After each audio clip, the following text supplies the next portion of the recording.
राज्यमंत्री योगेश कदम यांच्या आईच्या नावानं बारचा परवाना आहे असा आरोप अंजली दमानिया यांनी केला। हा ऑर्केस्ट्रा नाही, पोलिसांकडे याचे सर्व डिटेल्स आहेत असंही अंजली दमानिया यांनी म्हटलं आहे।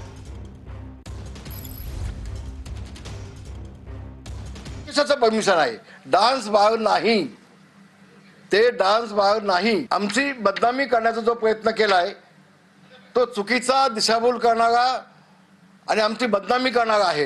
ऑर्केस्ट्राचं परमिशन आहे, डान्स बार नाही, ते डान्स बार नाही। आमची बदनामी करण्याचा जो प्रयत्न केलाय तो चुकीचा दिशाभूल करणारा आणि आमची बदनामी करणारा आहे। म्हणाले ऑर्केस्ट्रा आहे, तर हा ऑर्केस्ट्रा नाहीये, कारण त्याच्या व्हिडिओ सकट सगळे डिटेल्स पोलिसांकडे आहेत।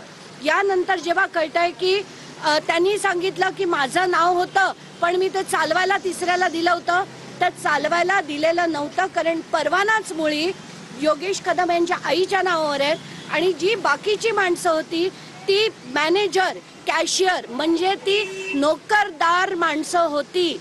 तर याचा अर्थ सरळ आहे की हा जो बार होता तो योगेश कदम यांचाच आणि त्यांच्या वडिलांचा होता, कारण त्याच्या बारच्या परवान्यावर त्यांच्या आईचं नाव होतं।